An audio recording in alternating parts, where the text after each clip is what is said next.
হ্যাঁ, নমস্কার। আমাদের লাইভটা একটু আউট হয়ে গেছিলো, কানেকশন একটু পুয়ার কানেকশন দেখাচ্ছে, যার জন্য। তো আমরা আজকে চন্দন ভট্টাচার্যকে নিয়ে কথা বলছিলাম। উনি আজকে আমাদের সকলের থেকে ছেড়ে চলে গেছেন। তো যাই হোক, একটা আকস্মিক দুর্ঘটনায় খুবই একটা আমরা খুবই স্তব্ধ এবং মর্মাহত সকলেই। এই শিল্পাঞ্চলে আমরা যারা সাহিত্য বা একটু লেখালেখি করি, তাদের কাছে একটা খুবই দুঃসংবাদ। কি বলছিলে হীরকদা, তুমি হ্যাঁ, বলো। আমি আরেকটা কথা বলছিলাম, যেটা চন্দনের সাথে আরো একটু ঘনিষ্ঠ হলাম যখন, তখন সেটা হচ্ছে বেশ কিছুদিন বাদে দেখা গেল যে রাজীব লোচন ভট্টাচার্য, সে হচ্ছে চন্দ্রের নিজের ভাই। তাই? হ্যাঁ, নিজের ভাই। ও, সে সে এখানে যে পত্রিকাটা করলো, কৃষ্ণশী। হ্যাঁ, কৃষ্ণশী, এবং বড় ফর্মে। তখন রাজীব, এখানে আমরা যারা লিখতাম তাদের কারা কারা লিখছে বা কাদের লেখা নেওয়া উচিত বলে প্রথম সংখ্যা, দ্বিতীয় সংখ্যা, তৃতীয় সংখ্যা, তিনটি সংখ্যার জন্য ভাবা হলো। সেটাতে কিন্তু চন্দন ওখান থেকে আমাদের নাম রেফার করেছিল যে এরা ভালো লেখে, আমার নাম বিমান মাঝির নাম এরকম করে আর কি কিছু একটা দিয়ে, তারপরে রাজীব সেখানে আমার কাছে লেখা নিল এবং ছাপলো, এবং তারপরে রাজীবের কাগজটা আমরা পরপর ধারাবাহিকভাবে অনেক লেখা লিখলাম। আমাকে তো রাজীব লোচন ভট্টাচার্য কৃষ্ণশ্রী পুরস্কারও দিল, তখন তো টাকা পয়সাও দিত। তো সেই হিসাবে চন্দন ও বলছিল যে দাদা আপনাদের কথা খুবই বলে, বা আপনাদের লেখার সম্পর্কে। সেটা একটা আমাদের পক্ষে মনে হতো যে ঠিক আছে, একটা ভালো যখন বড় কাজ করছে তখন আমাদেরকেও সামিল করেছে, সেটা চন্দনই আমাদের নামগুলো রেফার করেছে। তো সেইটা সবচেয়ে যেটা আমাদের ভালো লেগেছিল তখন ওদের লেখালেখির মধ্যে, দেবাশিসের বা নিখিল তো এইদিকেও বেশি লিখতো। আর ওখানেও বিশেষ করে কয়লা খনি যে অঞ্চলটা, সেইখানকারটা ধরে রাখার ক্ষেত্রে ইস্পাতের চিঠির একটা ভূমিকা ছিল, এবং সেখানে চন্দনেরও একটা বেশ ভূমিকা ছিল। চন্দন কিন্তু রেগুলার যেত এবং অনেক সাজেশন কিন্তু ওই ইস্পাতের চিঠিকে দিত, এবং অ্যাডভাইস শুধু না, সাজেশন এবং নিজের যতটা সম্ভব কাজটা। আজকে এরকম একটা শোকস্তব্ধ অবস্থায় তার সম্পর্কে নিশ্চয়ই আমরা লিখবো, তার লেখালেখি সম্পর্কে কোনো একটা কাগজে, এবং তার সম্পর্কে নিশ্চয়ই আবার বলবার সুযোগ পাবো। হ্যাঁ, তো এখন তো যাই হোক, তাহলে আমাদের সত্যি একটা শূন্যতা গ্রাস করলো। অন্ডালের একজন অন্ডাল থেকে তো আর সেরকম নিখিলটা খুব কষ্ট করে লিখেছে যে আমি আর দেবাশিস রয়ে গেলাম শুধু। এটা খুবই খারাপ লেগেছে এই লেখাটা। তো যাই হোক, বাংলাদেশ থেকে কিশোর দেখছে। কিশোর, অনেক ধন্যবাদ। তুমি দেখো, আমাদের শুরু করেছিলাম, একবার লাইভটা আউট হয়ে গেছিল। তো হীরকদা, তো আমাদের একটা সুশীল নাগের, সদ্য আমাদের সকলের প্রিয় কবি সুশীল নাগের জন্মদিন আসছেন, শুভ জন্মদিন। তিনি 2023 সালে চলে গেছেন আমাদের ছেড়ে, 27শে আগস্ট। তো তার জন্মদিন আসছে, তাকে নিয়ে কিছু কথা আমরা আলোচনা করব। তোমার খুব পরিচিত ছিল এবং আমাদের সকলের প্রিয় ছিল। তো তার কথা একটু আলোচনা করব। এবং তোমার সঙ্গে কবি সুশীল নাগের দেখা সাক্ষাৎ হওয়াটা মনে হয় প্রতিশ্রুতি পত্রিকার সূত্র ধরেই মনে না, হয়। তারও আগে, হ্যাঁ, অনেক আচ্ছা, আগে। তার আগে আমি হ্যাঁ, একটু বলে নিই হ্যাঁ, যে উনি ওনার জন্ম হচ্ছে বাংলাদেশের টাঙ্গাইল গ্রামে, এবং টাঙ্গাইল থেকে টাঙ্গাইল শহর। শহর টাঙ্গাইলে ছিলেন, কিন্তু তারপরে উনি নদিয়ার কালীনারায়ণপুরে চলে আসেন। সেখানে পড়াশুনো হয়, বাবা ডাক্তার ছিলেন। এবং তারপরে যে কথা উনি ওনার কবিতায় উনি উঠে আসতো, চূর্ণী নদীর তীরে কালীনারায়ণপুরে ওনার জন্ম। তো জন্ম বলছে, বেড়ে ওঠা। তারপরে 1965 সালে দুর্গাপুরে বিবেকানন্দ উচ্চ বিদ্যালয় স্কুলে উনি জয়েন করেন, দুর্গাপুরে আসা সেই সূত্র ধরে। এবং আমি যতটা ওনার কাছে শুনেছিলাম, সেই সময় নাকি খুব চালার মতন ছিল স্কুলটা, এবং সেই স্কুলে ওনার গড়ে ওঠার পিছনে ওনার অবদান যথেষ্ট, এবং ওনারা অনেক প্রায় খুব পরিশ্রম করে স্কুলটাকে দাঁড় করিয়েছিলেন। তো শুনি তোমার মুখ থেকে। হ্যাঁ, আমার যেটা প্রতিশ্রুতি যখন শুরু হলো তারও অনেক আগে উনার সাথে আমার আলাপ হয়, এবং সবচেয়ে বড় কথা, আমার বয়সটা খুবই কম তখন। এবং আমরা লোকায়ত পত্রিকার অফিসে, এবং আমার আনিস কল্যাণের বাসভবনে, তখন সেটা ছিল আমাদের ওই ফাঁড়ি, যেটা আমাদের এখন অরবিন্দ যে পুলিশ স্টেশনটা, তার ঠিক উল্টো দিকেই ওনার কোয়ার্টার ছিল, 18 নম্বর। তো ওইখানে এরকম আমরা সাহিত্যের আড্ডা হতো, বসতাম টসতাম। তো ওখানে বিভিন্ন রকমের মানে সাহিত্যিকরাই কিন্তু যেতেন, এবং আনিস কল্যাণ খুব শিক্ষিত ব্যক্তি ছিলেন, এবং বিদেশি সাহিত্য সম্পর্কে ওনার খুব ইয়ে ছিল বলে আমরা খুব ইন্টারেস্টেড বোধ করেছিলাম। তখন যেতাম টেতাম। সেইখানেই কিন্তু প্রথম আবার সুশীল দাস সাথে পরিচয় হলো। আচ্ছা। এবং সুশীল দাস সাথে পরিচয় হওয়ার পরে উনি অত্যন্ত সফট মনের লোক সব ছিলেন তো, মনে ছিল। এবং কোনো বিতর্কে যেত না, হ্যাঁ, এবং কোনো তার তর্ক চেয়েও বড় বিতর্কে কথা যেটা, উনি প্রচন্ড পরিমাণে রোমান্টিক লোক ছিলেন, মানে নিজের ব্যক্তি জীবনেও প্রচন্ড রোমান্টিক, হ্যাঁ এবং তিনি বিবাহ করেছিলেন তার থেকে বোধহয় প্রায় 15 বছরের ছোট তারই ছাত্রীকে, এবং সেটা মানে সেই আমলে, মানে আমি বলছি ওই রোমান্টিকতায় বা মুগ্ধ হয়ে প্রেমিক হিসেবে। আরেকটা ঘটনা হচ্ছে, তার সমস্ত লেখাতেই কিন্তু রোমান্টিকতার বিরাট ছায়া আছে। কেন রোমান্টিকতার সবচেয়ে বড় ইম্পর্টেন্ট জিনিস সেটা হচ্ছে ইমোশন, আবেগ।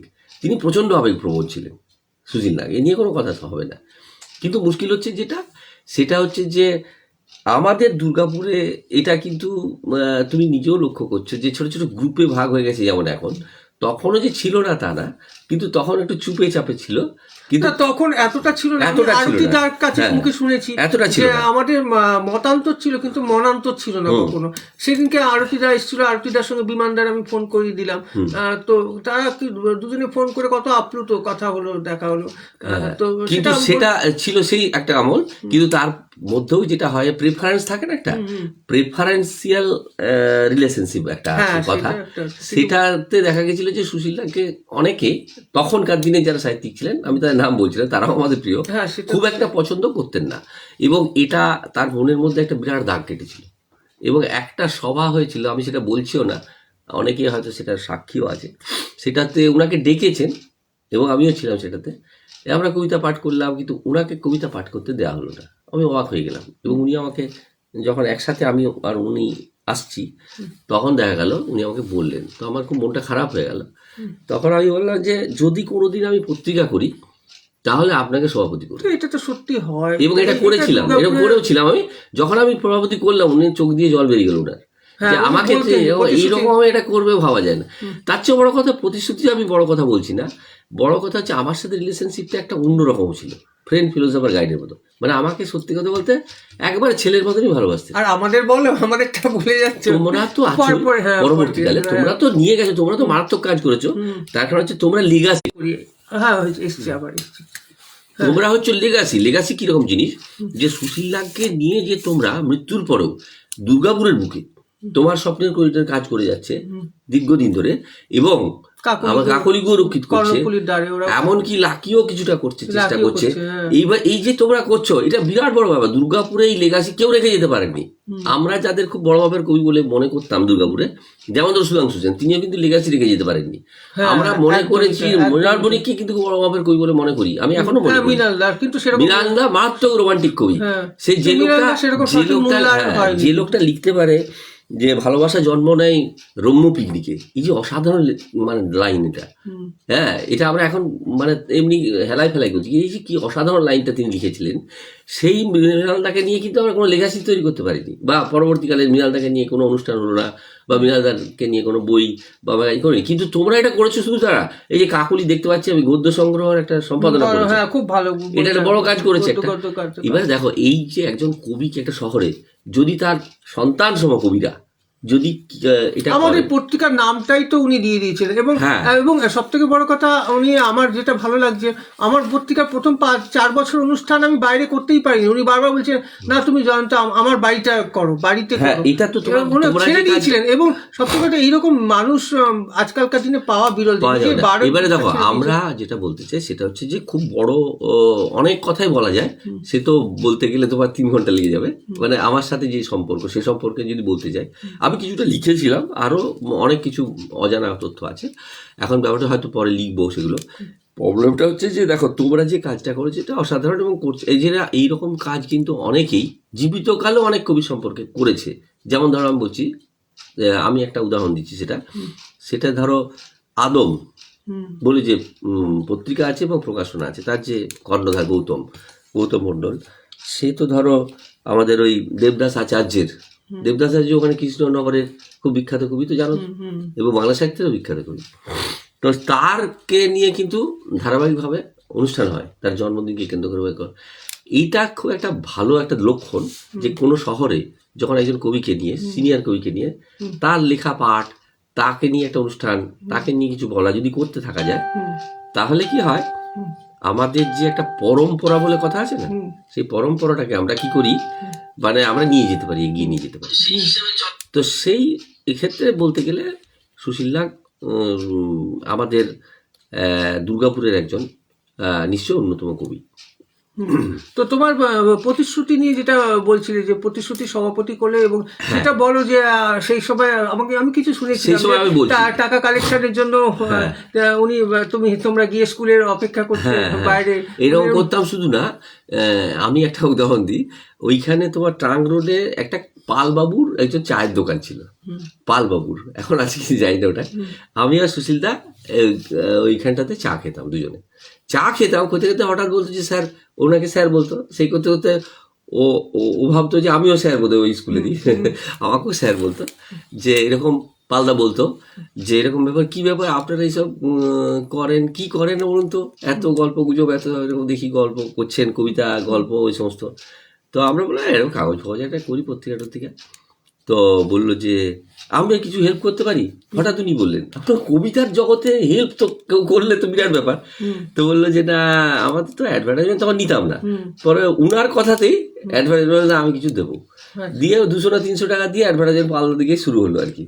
তো সেইটা একটা ছিল। আরেকটা জিনিস যেটা, সেটা হচ্ছে যে আমাদের একটা অফিসিয়ালি যেটা করতে হয়, তো এই তথ্য কেন্দ্রে বা বিভিন্ন যেটা রেজিস্টার করাতে হয়, তো বা সেন্ট্রালে যে পাঠাতে হয়, সেইগুলোর ক্ষেত্রে আমাদের একটা ওই চার্টার অ্যাকাউন্টেন্টকে দিয়ে ইয়ে করাতে হয়, রেজলিউশন করাতে হয় পত্রিকায়, লিটল ম্যাগাজিনের।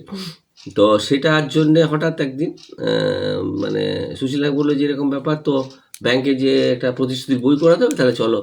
আমরা কোথায় না, বললো আমার এক ছাত্রীর বাবা আছে, সে ম্যানেজার ইউকো ব্যাংকের। তো হঠাৎ বেলা 12টা 12:30 সময় চলো, কারণ সুশীল দা সবসময় আমার বাড়িতে আসেন, কারণ আমি তখন ব্যাচেলার ছিলাম। আর হর্ষবর্ধনের 2টো কোয়ার্টার নিয়ে আমি থাকতাম, 9-17, 9-23। তো 9-17 যেটা নিচতলাটা, সেটাতে সাধারণত আমাদের এই পত্রিকার সারাদিন ব্যাপী প্রায় রোববারটায় আলোচনা হতো। এবং সুশীলবাবুই ওই সমস্ত টিচারদের, ওরা আকবর আলী ফালি সব আসতেন, হতো মুরারি কুণ্ডু বলে একজন এসেছিলেন, ভক্তরঞ্জন পাত্র, এই সমস্ত উনার একটা টিম ছিল। আর আমাদের এখানকার যারা ছিল, বিমানদা, বিমান মাঝি, চিত্তদা, আবার ওখানে আসতেন। আর স্নেহাশিস তো সবসময় থাকতো প্রায় সকাল থেকে সন্ধ্যা পর্যন্ত। এবং রাত্রে আমরা আড্ডা মেরেছি এক এক সময়, আমি, বিমান মাঝি, সুশীল নাগ প্লাস স্নেহাশিস, রাত 12টা পর্যন্ত কনিষ্কতে। তারপরে ও হয়তো সাইকেলে করে এসছে, এডিশন, ওকে বারণ করেছি তবুও এসছে। আর আমি তো ওখানে থাকলাম। আর বিমানদা তখন হর্ষবর্ধনে থাকতেন, বিমানদা। আর সুশীল তার একটা প্রিয়া স্কুটার ছিল, ওই স্কুটারে করে ওই স্কুটারে চালিয়ে উনি চলে যেতেন বেড়াতে। তা ওনার সাথে বহুদিন সময় চলে গেছে। এবং আমরা 10 বছরে মোটামুটি প্রতি রোববার ধরলে প্রায় 500 সভা এরকম করেছিলাম। এবং প্রত্যেকটা 40-42টা, আমি একটা ওনার কবিতা কুটিরে তো আমরা এত সময় কাটিয়েছি ওনার বাড়িতে। তো একটা ওনারই কবিতা লেখা খুব মনে পড়ে যায়, কবিতাটা শুনলে চোখে জল চলে আসে। কবিতাটা আমাদের যে দুর্গাপুর সংখ্যা হয়েছিল, যে দুর্গাপুরের সাহিত্য ফিরে দেখা, ওনারই পরিকল্পনায় হয়েছিল তখন। তো উনি লিখেছেন যে এই কবিতাটা আমি পিছনে ব্যাক কভারে লিখেছিলাম। তোমরা যারা সুদীর্ঘ পর্যটনে আছি, কবি সুশীল নাগ, তোমরা যারা কাল এসেছিলে, রৌদ্র গন্ধ রেখে গিয়েছিলে, তা দিয়ে আমি শৌখিন এক ইমারত বানিয়েছি, আনন্দ দিয়ে তৈরি এক বহুতল। এখানে সেখানে সিঁড়িতে, বাগানের কোণে কুড়িয়ে পেলাম পালক, হালকা রাশি রাশি উপাচার। দেওয়ালের গায়ে এখনো লেগে আছে এক মুঠো রোদের আহ্লাদ, কিছু লাল নীল অক্ষরের লেখা চিঠিপত্র, ভালোবাসা ধ্বনি ভাষ্য, ছুঁই ছুঁই ইচ্ছের 2-1 টুকরো মন কেমন, টেবিলের নিচে পড়ে পাওয়া এক সুরেলা বাঁশির দূরের মূর্ছনা আমাকে নীরবে পোড়ায়। তোমরা যারা কাল এসেছিলে, ঘরময় রৌদ্র গন্ধ রেখে গিয়েছিলে, সে আমার পুড়ে পাওয়া ভালোবাসা, উদ্বৃত্ত সুখের বুনিয়াদ। আরেকটি কবিতা আমি পড়ছি, যেটা আমি হীরকদাকে বিশ্লেষণ করতে বলবো, যেহেতু আমার ওনার কবিতায় খুব নিসর্গ আসতো এবং এই প্রকৃতির কথা এবং নিস্তব্ধতার কথা বারবার উঠে আসতো। এটা আমার খুব ভালো লাগতো। কবিতার নাম দুপুর। দুপুরের পোড়া গালে ছায়ার মায়াবী টঙ্কার, ঝিম ধরা স্তব্ধ গ্রীবার নিচে ক্রঞ্চির বিষণ্ণ মুখ, হ্রদের জলে ভাসমান নির্মোহ হিম দৃষ্টির ইশারা জুড়ে রূপসীর বেনি বাঁধা চুল, গাল গল্পের চেয়েও রহস্যময় অন্ধকার অদ্ভুত, ওতলানো দুধের সাদা অন্ধকারে ডুবে আছে গাছপালা, ঘর বাড়ি, দারুণ সে এক রৌদ্রের প্রহর, খুচরো খুচরো সুখ দুঃখ, নীল ডুবে ভালোবাসা, তামাশার তুফানি ইন্দ্রজাল, স্তব্ধ দুপুরের পায়ে নুপুরের ধ্বনি ওঠে একরাশ নির্জন প্রত্যাশায়। হুম। কত সুন্দর একটা ছবি এঁকেছেন জানো। হ্যাঁ, এখন ব্যাপারটা দেখো, তুমি আপনি যে ওনার কবিতা নিয়ে কবিতা নিয়ে বলছি আমি। অ্যাকচুয়ালি সুশীল নাগের কবিতা, তিনি হচ্ছে রোমান্টিক কবি, চূড়ান্ত যেটা বলছিলাম আমি। রোমান্টিক কেন, এবং ইমোশনটা একটা ইম্পর্টেন্ট জিনিস রোমান্টিকের, রোমান্টিকতার আবেগটা। এবং আমি মনে করি, আমি নিজেও মনে করি এটা, যে আবেগবিহীন যারা কবি তাদেরকে আমি কবি বলে মনে করি না, এটা আমার মত।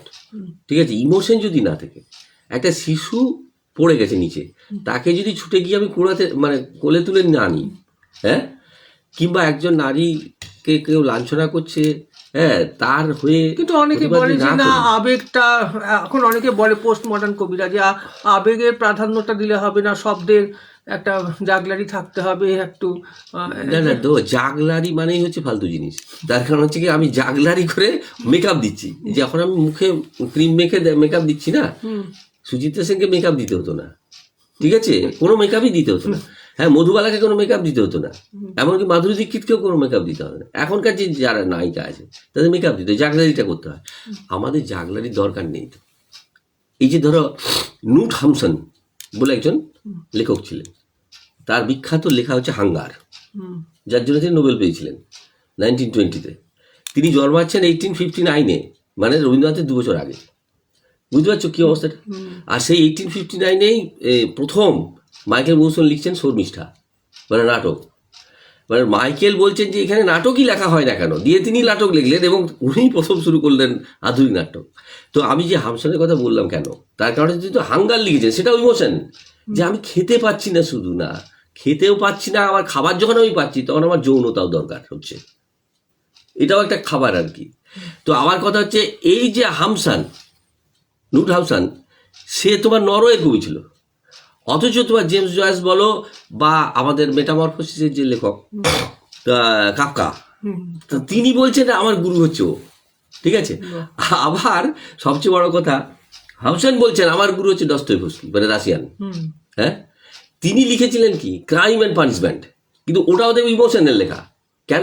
তিনি যখন যুদ্ধক্ষেত্রে গেছেন, দস্তয়েভস্কি, তিনি আমাদের যেমন ডিআরডিও আছে না, ডিআরডিও, সেরকম যেমন মিলিটারি শিক্ষা দেওয়া হয়, ইঞ্জিনিয়ারিং পর্যন্ত দেখানো হয়, তো উনি ওইখানকার ইঞ্জিনিয়ার ছিলেন এই রাশিয়া নিয়েতে, যে তারপরে লেফটেন্যান্ট হিসাবে করার পরে তারপরে তিনি এসে লেখালেখি করে।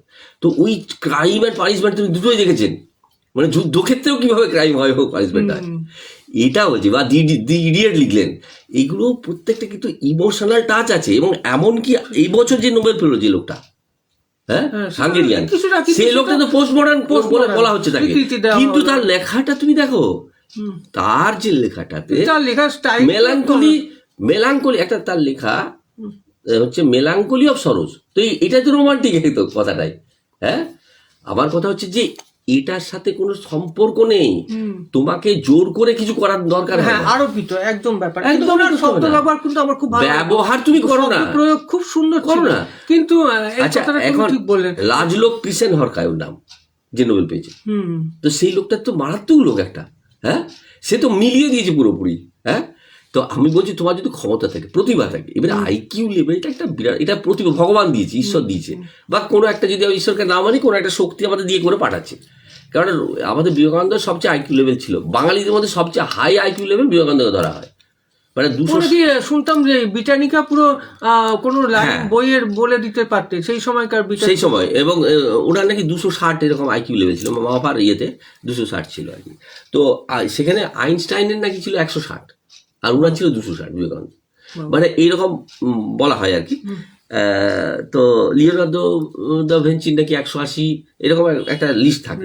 তো আমার কথা হচ্ছে যে এটা তো তোমার কিছু করার নেই। সুশীল নাগ তো আর রবীন্দ্রনাথ না, সুশীল নাগ মাইকেল ওরা, বা নুট হামসন ওরা, কিংবা কিন্তু কিন্তু কিন্তু হ্যাঁ, এই কিন্তুটাই হচ্ছে বলছি আমি, যে তিনি তার নিজের মতন করে করেছেন এবং নিজে যেটা দেখেছেন সেইটা রোমান্টিক ভাবে এনেছেন। আবহাওয়ার কবি তিনি, তিনি কোনোদিনই পোস্ট মডার্ন কবি না। না, উনি মাঝখানে কিছুদিন পোস্ট মডার্ন কবিতা লিখতে শুরু করেছিলেন।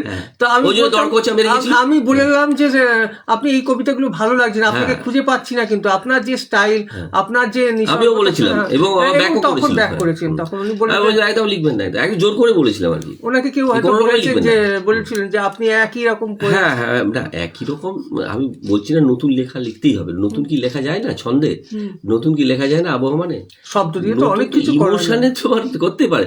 তার মানে কিন্তু এই আলোচনার মধ্যে এটা আসছে না যে পোস্ট মডার্ন কেউ লিখবে না বা উত্তর আধুনিকতার পরে আলোচনা করবে না, করবে, নিশ্চয়ই করবে। এবং উত্তর আধুনিক মানেটা কি যদি দেখো, উত্তর আধুনিক হচ্ছে কি আধুনিককে ছাড়িয়ে যাবে তো উত্তর মানে পরে। তাহলে আমি আজকে যদি ধরা যাক অদ্ভুত আধার এক এসেছে পৃথিবীতে আজ, যারা অন্ধ সবচেয়ে বেশি আজ চোখে দেখে তারা, হ্যাঁ জীবন, তাহলে এই লাইনটা তুই বল, এই লাইনটা এত বেশি ইম্পর্টেন্ট কেন এখানে? তাহলে আজ থেকে কতদিন আগে লিখেছেন তিনি? তার যদি আমি বলছি 22 বছর বয়সে লিখে থাকেন এটা, তাহলে 126 বছর তার বয়স এখন। হ্যাঁ, তার মানে কতদিন আগে? 104-5 বছর আগে লিখেছেন, এখনো আবিষ্কার। সবচেয়ে বড় কথা হচ্ছে আমার যেটা মনে হয় যে জীবনানন্দ, আবার উল্টো দিকে যদি দেখি, যে বনলতা সেনের মতো এত বড় রোমান্টিক কবিতা বাংলা কবিতাতে আর লেখা হয়নি, এত ইম্পর্টেন্ট লেখা এবং এত রোমান্টিক। 1000 বছর ধরে ওই পথ আগে শুরু হচ্ছে, হ্যাঁ, এবং শেষ হচ্ছে যখন চুলতা উপমা দিয়ে, পুরোপুরি উপমা দিয়ে, চুলতার কবেকার অন্ধকার বিদিশার দিশা মুক্তা শ্রাবস্তির কারুকার্য অতি দূর সমুদ্রের পর হাল ভেঙে যে নামে খাড়াইছে দিশা সবুজ ঘাসের। এই যে জীবনানন্দ, দেখ তুমি দুটোই আমি উদাহরণ দিলাম এই জন্য তোমাকে, যে একদিকে তুমি উত্তর আধুনিকের যে ব্যাপারটা সেটাতে এলো, আবার একটা তুমি দেখো রোমান্টিকতার চূড়ান্ত জায়গা নিয়েছে, যেখানে উপমাই উপমা। এবং উনি নিজে লাস্টেও বলেও ছিলেন, বীরেন্দ্র চট্টোপাধ্যায় একবার জিজ্ঞেস করেছিল একটা ইন্টারভিউয়ে, সেই ইন্টারভিউয়ে উনি বলেছেন যে উপমাই কবিত্ব, মানে কবিতা সম্পর্কে আপনি বলুন। বীরেন চট্টোপাধ্যায়ের সাথে খুব ভালো ভাবছি আমি একটা জিনিস, একটা পূর্বাশা পত্রিকার সম্পাদক সঞ্জয় ভট্টাচার্য, উনি একবার খুব করছেন, বকাবকি করছেন যে তোমার কবিতা ইংরেজি কিসের ছয়া, উনি মাথা নিচু করে কোথায় একটা পড়ছিলেন। হ্যাঁ, এই যে ঘটনা, ধরো আমি একটা উদাহরণ দেবো, সেটা হচ্ছে তোচন ঘোষের নাম শুনেছো কলকাতার? তোচন ঘোষ কিশোর কুমারকে আনতো, তো কিশোর কুমার কি মনে রাখবে লোকে? তোচন ঘোষকে কেউ মনে রাখবে না, মনে রাখবে কি? আজকে জীবনানন্দকে নিয়ে সারা পৃথিবীতে কাজ হচ্ছে তো, আর থাকবে আরো 500 বছর কাজ হবে। কিশোর কুমার 500 বছর বেঁচে থাকবে ওই নয়ন সরসী কেন ওই গানটার জন্য, ওটা তো একটা পুজো সংখ্যার গান ছিল, হ্যাঁ, কিন্তু সেই গানটার জন্য সে 500 বছর বাঁচবে, কিন্তু তোচন ঘোষ বাঁচবে না। ওই জন্য যারা তোমার সমালোচনা করবে, যারা হিংসা করবে, যারা ক্রোধ করবে, যারা তোমাকে কাঁচি করে দেবে, তারা থাকবে না, তোমাকে কাজটা করে যেতে হবে, তোমাকে লিখতে হবে, বাস। তুমি যদি লিখতে এসেছো লেখো। তুমি এবার ওনার পত্রিকাটা নিয়ে বলো, ওনার যে সুচরিতা ইস্যু বলে একটা পত্রিকা ছিল, তাতে ফোকাস নামে একটা বেশ বেরোতো, ফোকাস নামে বেশ সুন্দর একটা প্রবন্ধ আমি খুব পড়তাম নিয়ে, এবং পরবর্তী সেইটা গদ্য সংগ্রহতে সুশীল নাগের যে গদ্য সংগ্রহ যেটা ইয়েটা করেছিল, তারপর কাকুলি বৌদি আর তারাপদ হাজরা করেছিল, হ্যাঁ, তো তার মধ্যে ওই ফোকাসটা উনি এনেছিলেন সবগুলো সংকলিত করে। তো ওনার পত্রিকার ওই ফোকাস পুরোটাই বলছি আমি, সেটা তার আগে ভালো লাগতো। আমি কিন্তু তখন ওনার লিখতাম, ওনার পত্রিকাটা লিখেছি অনেকবার, তো উনি দিতেন, এবং ওই ফোকাসটা পড়ার জন্য আমি বলতাম যে এটা কিন্তু আপনাকে বই করতে হবে, এই এত সুন্দর প্রবন্ধগুলো, বিশেষ করে এই খেজুর গাছে হাড়ি বাঁধো মন, ওনার একটা খুব ভালো একটা ছিল প্রবন্ধ। আচ্ছা, এখন দেখো এটা বলার আগে একটা কথা বলি, প্রথম যে ওর বইটা বেরোয় ফুল হয়ে যেতাম, ওরা অ্যাকচুয়ালি সত্যি কথা বয়সের দিক দিয়ে 60-এর কবি হওয়া উচিত, ওর বা আমাদের মৃণালদার, হ্যাঁ, বা লেট 60s অন্তত। তো যাই হোক, ওরা 70s-এর কবি বলে বলতো, কিন্তু ওদের বই বেরোয়নি। বইটা বেরোলো আমার যখন বই বেরোচ্ছে, মানে বুঝতে পারছো, আমি সন্ত্রাস, হ্যাঁ, আমার গাঙ্গুরি ভরানা যখন বেরোলো সেই সময় ফুল হয়ে যেতাম বেরোচ্ছে, এবং ফুল হয়ে যেতাম আমি প্রমোশন করেছি, প্রতিশ্রুতিতে লিখলাম, লোকায়তে লিখলাম, এবং অনেক জায়গাতে আমি ফুল হয়ে যেতাম, একটা অনুষ্ঠান করে করলাম। এবারে হচ্ছে কি ঘটনাটা হচ্ছে, তখন মৃণালদার ওই রাডারটা বেরিয়েছে, মানে গদ্যের ইয়েটা, কিন্তু কবিতার বই বেরোয়নি। দিয়ে আমি তখন হ্যাঁ ভালো বিষ্ণুদাকে বললাম যে মৃণালদা এত বড় কবি, মৃণালদার এত লেখা বেরিয়েছে, একটা বই বেরোচ্ছে না। আর মৃণালদা তো করতে চাইছে না, মৃণালদা তো খুব সাই, আর কিছুটা কৃপণও ছিল মৃণালদা, সেই জন্য করতে চাননি। এখন আর করা খুব মুশকিলও ছিল, কারণ তখন ওই জিঙ্কের ব্লক করে মুখ করে সবটা বিষ্ণুদার উপর ডিপেন্ড। আচ্ছা, এখানে প্রেস নেই, একমাত্র আমাদের সিপিএম পার্টির একটা প্রেস ছিল, অগরদা ছিল তখন, পৃথিবীর পাঠশালা। আর পরে প্রজেক্ট প্রেসও ওই রকম ধরনের খুব একটা ভালো ইম্পর্টেন্ট প্রেস ছিল না। অফসেট যেটা নিয়ে এলো কোয়ালিটি প্রিন্টার্স, কোয়ালিটিতেই আমার বইটা ছাপা হলো। আর এটা পৃথিবীর পাঠশালাতেই হলো, এই যেটা ফুল হয়ে যেতাম সুশীল নাগের। আচ্ছা, আর সেই সময় তারপরে বেরোলো মৃণালদার ওই একটা বই, তখন তো এরকম ধরনের, সেটা আবার কি বিষ্ণুদার সমস্ত কিছু খরচাপাতি করে ওইখান থেকেই ওই যেখানে কাঁথিতে পড়াতেন উনি সেইখানকারই ইয়ে করে ওই প্রচ্ছদ টচ্ছদ সব কিছু বিষ্ণুদাই টোটাল করে ওটা করেছিলেন। এমন কিছু না, 2-2.5 ফরওয়ার্ড বই একটা। আর এটাও তাই, এটা 3 ফরওয়ার্ড বইটা ছিল, ফুল হয়ে যেতাম। কিন্তু এই প্রথম বই একটা বিরাট ব্যাপার। আর ওই জিঙ্কের ব্লক করা, তারপরে ওখানে যে রংটা ঠিক হচ্ছে কিনা ছাপানোটা, সেটা সবই বিষ্ণুদাই করে দিত। আর এখানে যত মানে বই বেরিয়েছে তখন সবটাই বিষ্ণুদা। সত্যি তাই, বিষ্ণুদার সঙ্গে কথা হয় তো, এত বিষ্ণুদাকে মানে চূড়ান্ত ভাবে কাজ করেছেন, এবং মানে ওই রকম লোক পাওয়া যাবে না। এবারে উনি ছিলেন বলেই কিছু করেছে। পরে যখন মৃণালদা যেটা ওই টানছে ছিল অন্ধকিরাত হলো, সেটা প্রভাব থেকে বেরোলো, সেটা তো ভালো বই, দুর্দান্ত বই। এবং সেটাতে আবার যখন ওই কবিতা, মানবেন্দুদাও তো হ্যাঁ কবিতাগুলো যখন সিলেকশন করা হলো না, তখন আমরা ছিলাম ওই টানছি ছিলাম অন্ধকিরাতের। আমি সুশীল নাগ, ওই সুশীল নাগের বাড়িতেই সিলেকশন গুলো হচ্ছিল। তো আমি সুশীল নাগের সঙ্গে খুব বন্ধুত্ব ছিল, আমি ওনার শুনতাম ইয়ের কথা, মৃণাল। এবারে যেটা হচ্ছে মধু চট্টোপাধ্যায়, সুচরিতা সুরটা অনেক পরে হয়েছে। এবং আমি 2008 সালে, হ্যাঁ আমি বলে বলে করেছিলাম কিরকম, মানে উনার তখন খুব একাকিত্বে ভুগছেন, মানে অবস্থাটা খুব খারাপ চলছে। আমি বলেছিলাম একটা পত্রিকা করুন, যাতে করে না মগ্ন থাকতে পারবে, এবং যেহেতু এখন তো যা অবস্থা, তাতে করে লেখা পাওয়া যাবে। কলকাতার দিক থেকে লোকজন বন্ধু বান্ধব আছে, তাদের বললে ওরা পাঠিয়ে দেবে। আর এখানকার তো লিখাই জোর করে করে তারপরে বললো, তাহলে তুমি আমাকে একটা লে আউট করে দাও, করে দাও, করে দাও, সবকিছু করা হলো, শুরু হলো। আমার প্রথম সংখ্যা থেকে শেষ সংখ্যা পর্যন্ত দেখবে আমার লেখা আছে। আমার কখনো দীর্ঘ কবিতা লিখছি, কখনো কবিতা লিখছি, কখনো হয়তো গদ্যও লিখেছি আমি। আর ওনার এবারে হচ্ছে ফোকাসটার ব্যাপারটা হচ্ছে কি, এটা নতুন কিছু না, অনেক পত্রিকাতে যে এরকম ধরনের ব্যাপারগুলো, প্রবন্ধগুলো লেখা হয়, সেই হিসাবে পড়াশোনা ছিল। হ্যাঁ, এবারে শঙ্খ ঘোষ নিয়ে প্রচুর পড়তেন, খুব করতেন। এবারে মুশকিলটা হচ্ছে যে আমাদের ক্ষেত্রে যেটা হয় আর কি, মফস্বলে থেকে কোনো কবিকে ওঠা খুব কঠিন হয়ে ওঠে। তার কারণটা হচ্ছে যে, তুমি বলো না আমাকে, এই যে 7টা জেলা রয়েছে আমাদের, রাঢ়বঙ্গ, এত বড় বঙ্গ, বিরাট বিরাট মোটামুটি প্রতিভা কি একবারই আসেনি, এসেছে তো, কিন্তু তারা একটাও রবীন্দ্র পুরস্কার পেল না। তুমি ভাবতে পারো, একটা রবীন্দ্র পুরস্কার আশা করে নাকি এই 7টা জেলা? বিশেষ করে আমার তো মনে হয় সুধাংশু সেন, মৃণাল বণিক, আব্দুল সামাদ, তারপরে তোমার ওইদিকে যদি তুমি দেখো, উদয়ন ঘোষ তো না হয়, ওরা তো গল্পের লোক, উদয়ন ঘোষ, অরুণ চট্টোপাধ্যায়, হ্যাঁ অরুণ চট্টোপাধ্যায় ছাড়াও আরেকজন ছিলেন প্রদীপ দাস শর্মা। হ্যাঁ, প্রদীপ দাস শর্মা খুব মারাত্মক কবি। মানে আমি বলছি এদের মধ্যে ক্ষমতা ছিল। সমরেশ দাশগুপ্ত অবশ্য গদ্য লিখতেন, বঙ্কিম পুরস্কার, হ্যাঁ বঙ্কিম, ওরা তো আমি বলছি হ্যাঁ, সেখানে বিমান চট্টোপাধ্যায়ের বা যারা গদ্য লিখতেন, বঙ্কিম পাওয়া উচিত ছিল। মানব চক্রবর্তী বঙ্কিম পেলেন না, মান ভাবা যায়, মানবদা পর্যন্ত পেল না। আমি বলছি এই ডিপ্রাইভেশনটা মফস্বলে থেকে কবিতা লেখা বিশেষ করে আরো খুব রিস্কি, কেননা তোমার জনপ্রিয়তা পাওয়ার কোনো আশা নেই বলে ধরতে হবে। তবে আসলে আমরা তো যারা লেখালেখি করে তারা তো আর জনপ্রিয় হওয়ার না, এটা ভুল কথা, এটা বাজে কথা, এটা আমরা স্বীকার করি না। আমরা মনে করি আমরা একেবারে আমরা সমগোত্রীয় কলিগ, রবীন্দ্রনাথেরই কলিগ আমরা, মাইকেলের কলিগ আমরা মনে করি।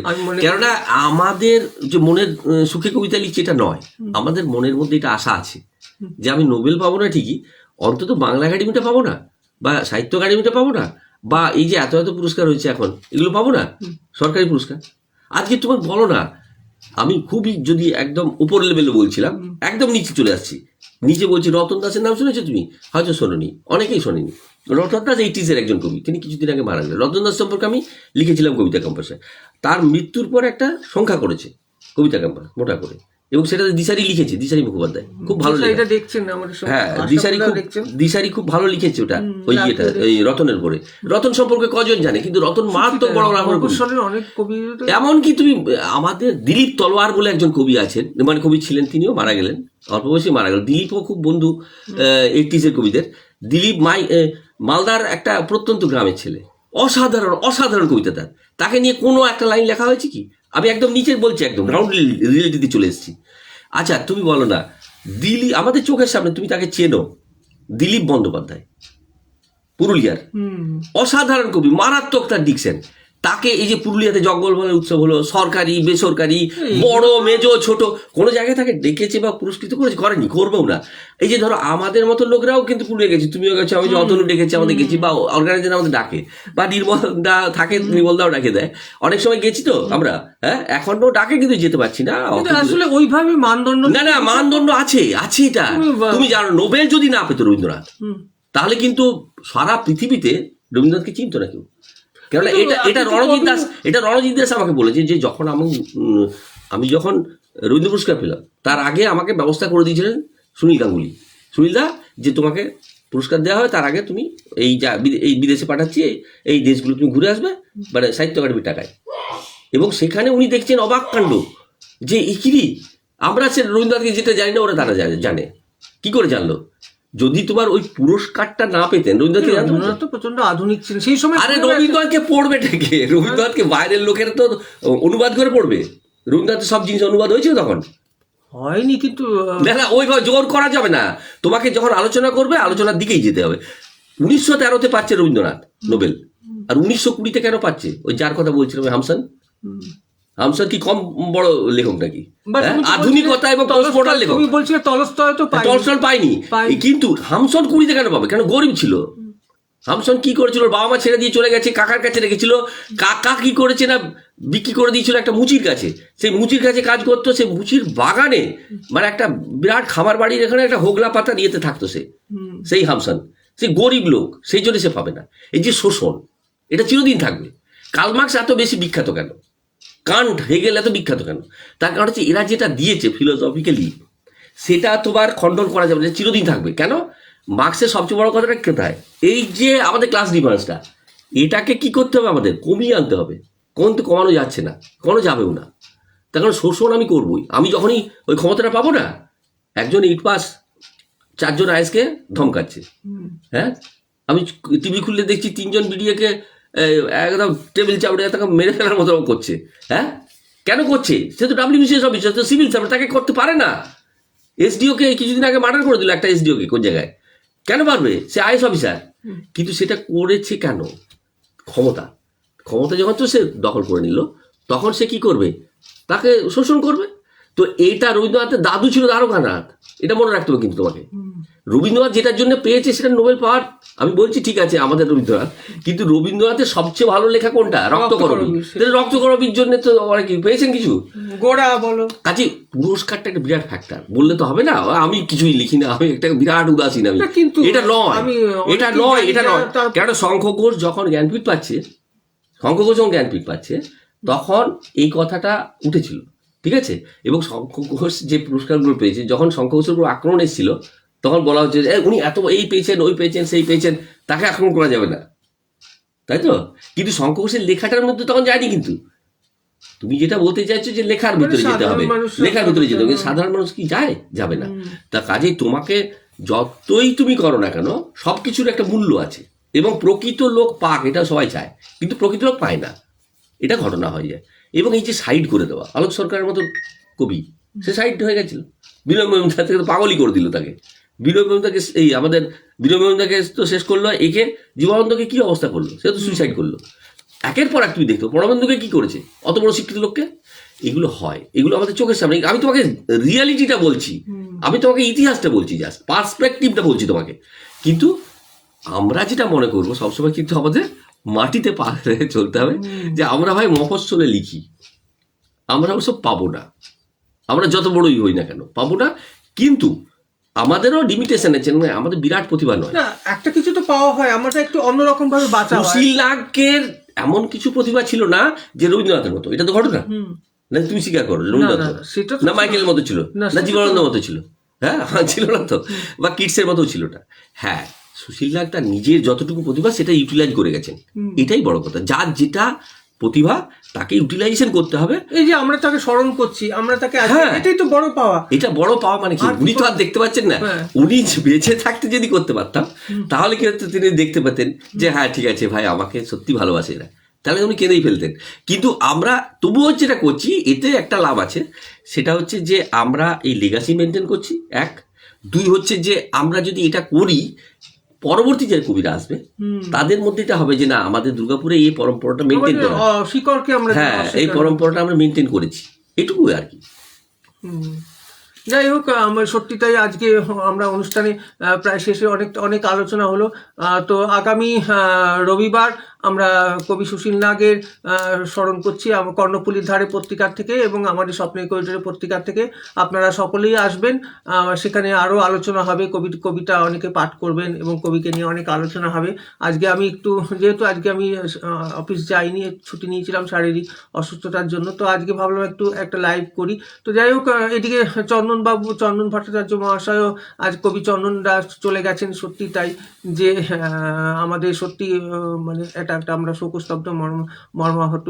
তো দিশাইদা কি লিখছেন, জনগণ শিক্ষাবিদরা এমনকি অনেক আলোচক অধ্যাপক ও কবিতা বোঝেন পুরস্কার পদ এবং অনুগামী সংখ্যা।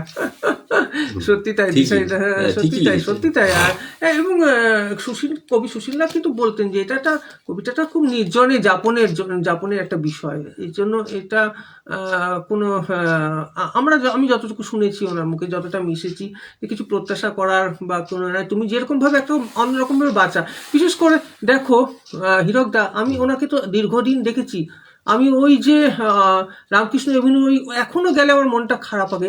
আমি ভাবতাম ওনার মধ্যে যে প্রচুর একটা ভিতরে মানসিক শক্তি ছিল। নইলে ভাবো যে 80 বছর বয়সে, শেষ বয়সে 79 বছর বয়স তখন আমি দেখতাম ওই বড় বাড়িটা, 3তলা বাড়িটার অন্ধকার ঘর, শীতকালে শুধু ওনার ঘরে টিম করে আলো জ্বলছে, সেইখানে উনি একা বসে আছেন, কবিতা লিখছেন।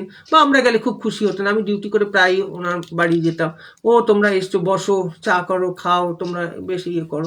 কিন্তু এটা কিন্তু ওনার এতটা মানসিক শক্তি ছিল, ওনার এটা মানতেই হবে। এটা তো এই লেখালেখি উনি হয়তো এতদিন বাঁচতেনই না। এই লেখাটা, এই মগ্নতা, এই যে ওনার যে এই ধৈর্য বা এই হ্যাঁ, চন্দনদাকে শ্রদ্ধা জানাই, দিশাইদা লিখেছে, সত্যি তাই। তো এটা তো কবিতা থেকেই পাওয়া, বলো, ওনার লেখালেখি থেকেই পাওয়া নাকি? ওনার শেষ জীবনটা আমি দেখেছি, খুব কাছ থেকে দেখেছি।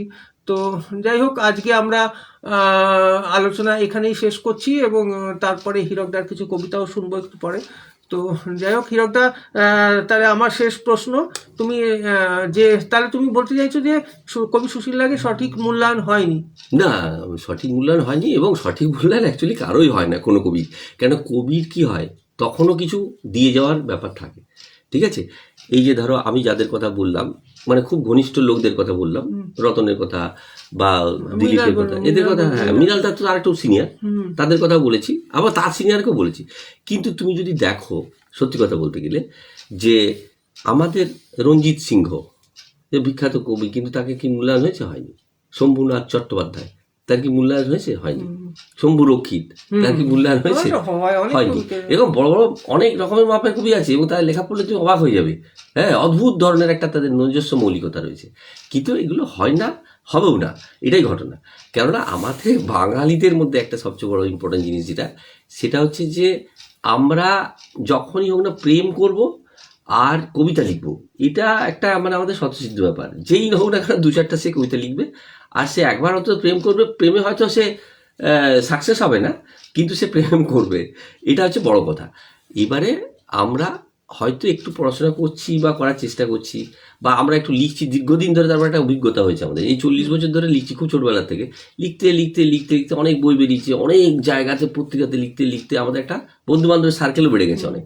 তারপরে তাদের এখানে পত্রিকা বের করলে পত্রিকাতে হয়তো লিখছি আমরা, কিন্তু এটা ঘটনা কোনো কবিরই সঠিক মূল্যায়ন যেটা সেটা হয় না, জীবিতকালে হয় না। হ্যাঁ, তো যাই হোক, আমরা চন্দনদার প্রতিও গভীর শ্রদ্ধা জানিয়ে এবং কবি সুশীল নাগকেও অনেক শ্রদ্ধা জানিয়ে আমাদের অনুষ্ঠান এখানেই শেষ করছি। যারা যারা এসছেন, দেখছিলেন, লাকি দেখছে, আশরাফুল্লাহ দেখছেন, দিশারিদা দেখছেন, যারা যারা আজকে অনুষ্ঠান দেখবেন বা পরে দেখবেন, তাদের সকলকে আমাদের পত্রিকার তরফ থেকে অনেক শ্রদ্ধা ও ভালোবাসা। সকলে খুব ভালো থাকুন। অনুষ্ঠান এখানেই শেষ করছি। নমস্কার।